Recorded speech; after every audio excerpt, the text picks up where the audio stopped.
has increased the attendance rate, but we cannot attribute the results to the particular intervention.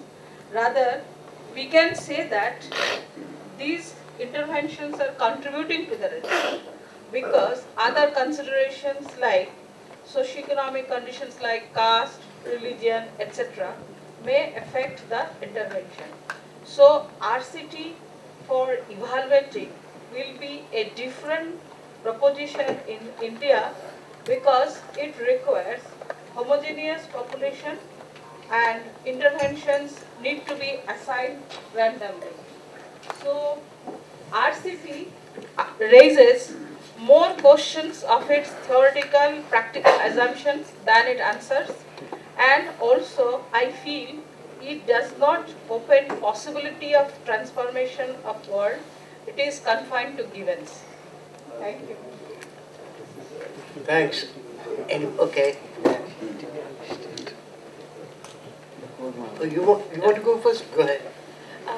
Can there be, or is there, a usable and a practical marriage between macro theoretic research and micro experiment based evaluations?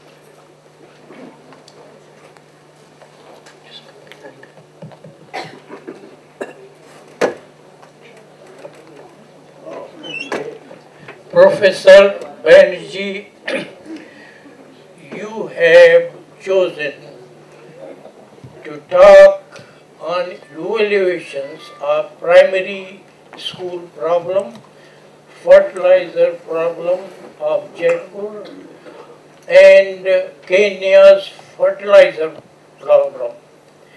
These are very small problems, and they can be handled at local smaller levels. You should have taken some burning problem of India, which our planners, finance ministers, and others are not able to solve. You should have given solution, studied and given solution. For example, our rupee is falling at a very high rate in comparison to euro, in dollar and pound. You have not chosen a burning problem like this. You should have given some, what are the factors, what statistical procedure you will use to find the main causes of fall of rupee, because normal statistical procedures which Indians know do not work in large number of parameters, and when correlations are very high, interactions are also uncontrollable. All those problems are required to be solved.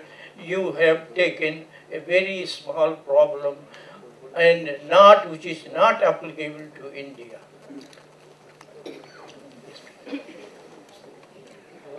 Ministry of Rural Development is implementing a large number of schemes, and the base unit for that is a village. Now in your speech you have said village A is not similar to village B. Now in that case, and it has also been found by practical experience that the behavior in the villages, say by 2 gram panchayats, within say a distance of 3 kilometers or 4 kilometers is drastically different. Then what's your message that it can be properly evaluated and then directed or navigated for development? Thank you. Sir. Yeah. I am the cops sir was referring to. I am a police officer. I saw this in the newspaper and today I came. Accidentally sir was referring to, and I am a great fan of sir. I quoted him in my thesis and thesis work also. My thesis was on Maoism and from IIT Kharagpur. Now the issue is perhaps there is a need to emphasize on the means aspect of it when you learn from the evaluations. Because for instance, if we miss the obvious, perhaps we will be doing what happened to Ponti Chadda yesterday or day before. When Ponti Chadda is given the contract to supply the food for the children in UP. And the same thing was happening in perhaps in Karnataka or Maharashtra also the other day. What comes to police in this aspect is that the decredible government, the government whose credibility is doused, that government faces the music and we have to face that music on behalf of the government. That is one aspect of it. That is externality of it. And from Jammu and Kashmir to Jharkhand, there is a Kalashnikov culture, which is of course partly responsible for these external factors, which again we are asked to face. My point is only one thing, sir, that police can be part of the development work because police is the oldest organization, older to the Indian National Congress.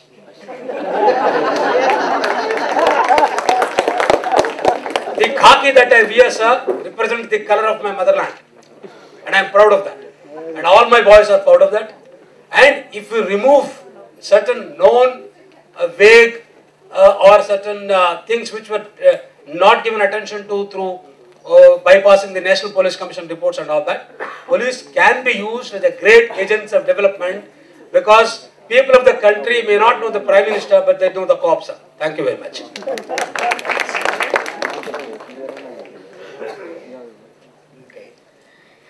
What will be the right time to evaluate social program in the context of the Indian economy?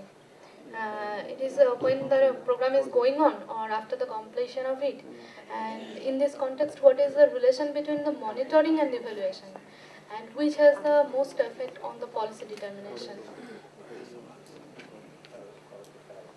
Sir, yes, your fertility example, fertilization example.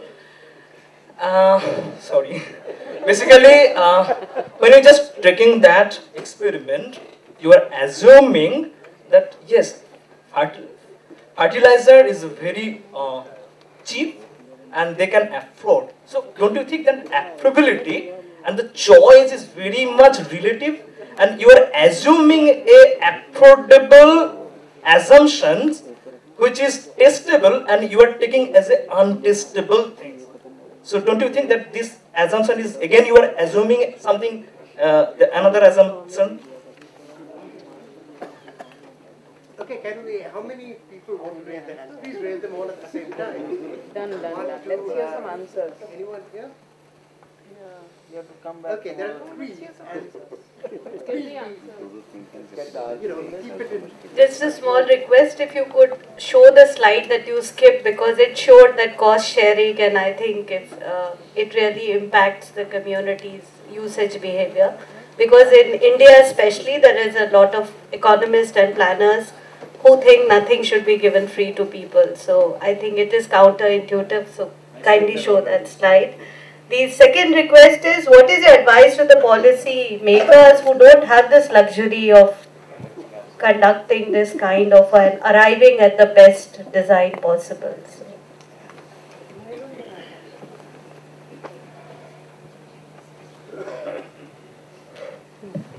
Yeah.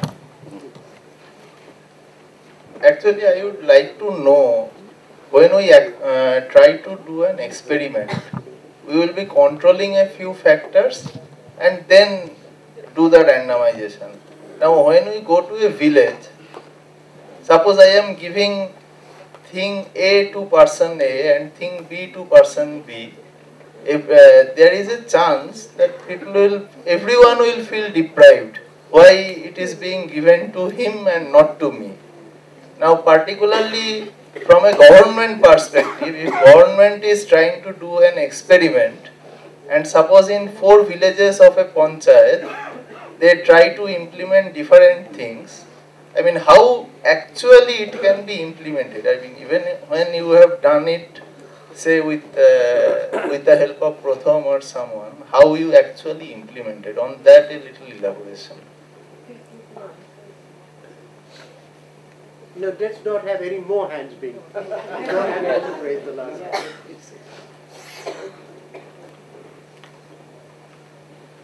A very good evening, sir. My question is regarding the trend that is going, that is FDI. Actually, yeah, it is linked with the evaluation process. My question is like, I'd been to a conference, there a Chinese was there. He was talking on FDI in China that couldn't work out so well.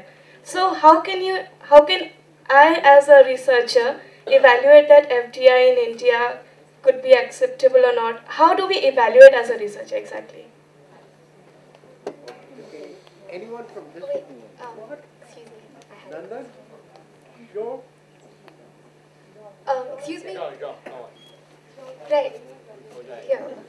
Right. So this basically refers to what two people have already said about the fact that randomized trials are trying to eliminate the assumptions that theory makes, but you're still relying on assumptions. For example, the Kenyan example you took about bed nets.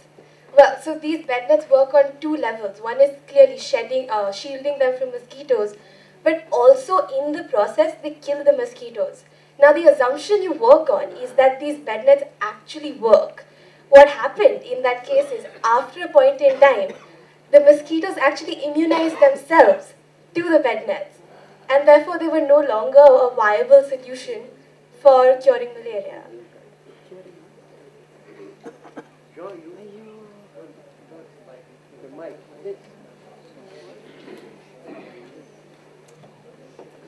No, I just wanted to ask you to clarify what you mean when you say that RCTs have created a new standard of evidence. What is it? What is this standard exactly? And I just want clarity on that.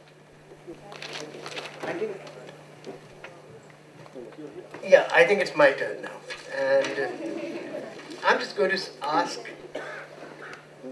a few questions, because a lot of things which have come from the floor have, I think, raised the standard type of questions I think Abhijit is used to. For example, that it's small problems that he picks up rather than the big ones. And the smallness, of course, has to do with the fact that, if you're going to design something and you want to control for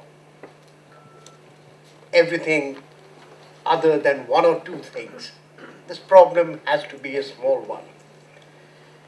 I mean, that's an experimental requirement almost. So that's been pointed out.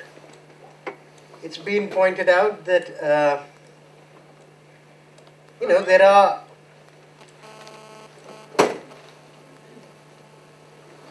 there is another notion of smallness, not in terms of the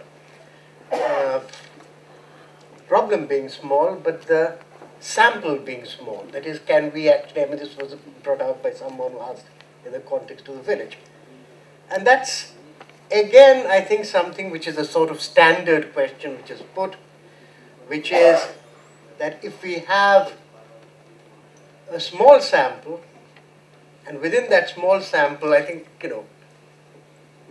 if there are very large variations, then you can be quite susceptible to the variation of large outliers in small samples. I mean, that's purely statistical, so that, certain comparisons are more difficult than others.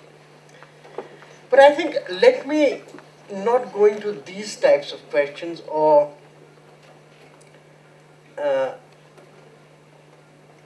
these are the usual RCT question marks, a la Deaton or someone like that. Let me actually ask a very different question. But let me link it to, I think, what a lot of people feel almost a knee-jerk reaction when they counter RCT. And that is that somehow the claim is made that here's something which is fundamentally much better than anything else. That it is a quantum leap from anything we were doing in evaluation so far, and it contrasts with your claim of modesty. I mean, I think there is genuinely, in the last sentence on the slide still out there that experiments do set a standard of evidence and a culture of being willing to embrace failures.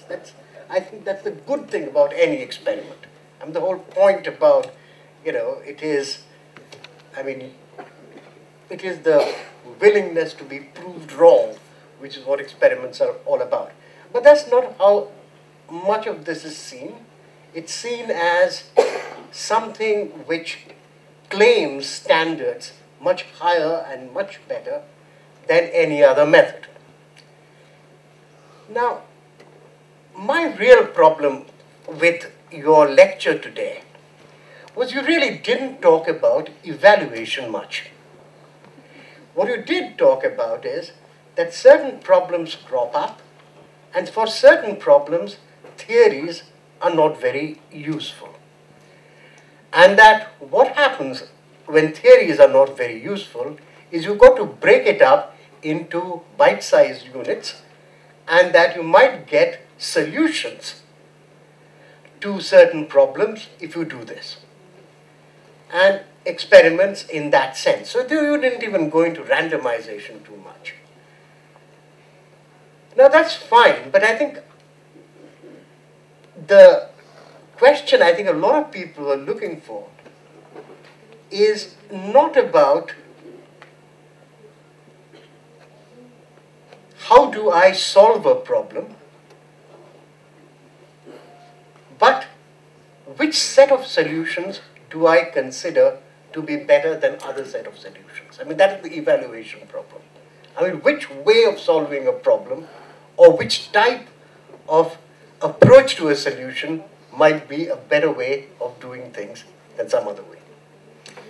Let me actually take an example of this. Suppose I take your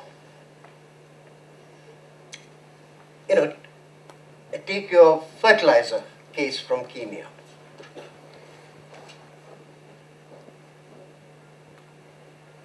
Why is that case so different? Or would it have led to a very different result from your case of drugs given free? You see, the thing is, in both cases, what's going against theory is some assumptions about individual choice.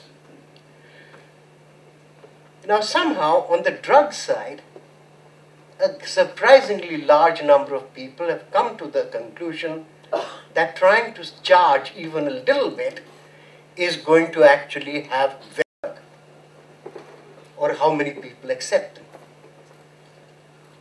Now, presumably, the same thing could have happened with fertilizer. I mean, suppose you just distributed it free, there would be no cash requirement at the point you needed it. But no, you actually stretched your thing back to say that what really people want to do is to force them into making a payment when they can make the payment rather than desist from spending it off in the meantime. Now, the two are very, very similar because, I mean, presumably you could have, that solution you can't get. But is this an evaluation problem? It might be a sort of way of trying to deal with the situation as you see it, hitting upon an idea that you did in the case of fertilizer and you didn't get in the case of drugs. But let me end with, I think, two questions which are related to what I've just said. Number one,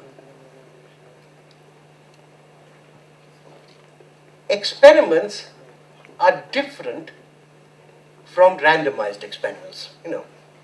It doesn't mean that we learn only from randomized experiments. Experiments are difficult in social sciences simply because there are lots of things we cannot control, and randomization simply tries to substitute for control by actually randomizing.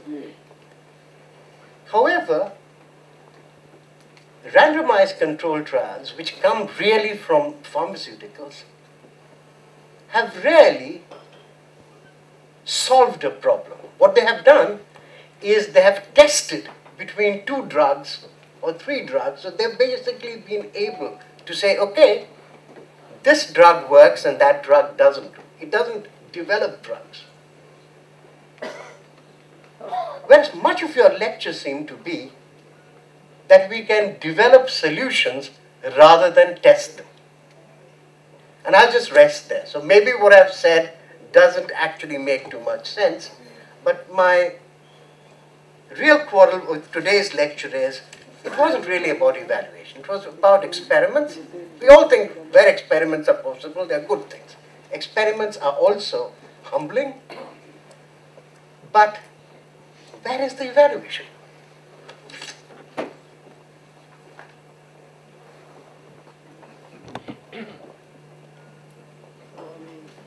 Let me just go down the list and respond.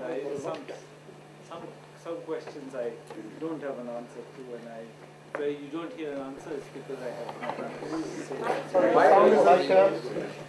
answered. So I'll try and answer what I can and then give up on what I can't. I think on the question, Satish's question about, and it's related to, I think, somebody else's question as well. I think clearly we know things about the world without doing experiments, or we couldn't leave this room. Certainly I have not learned to walk out of this room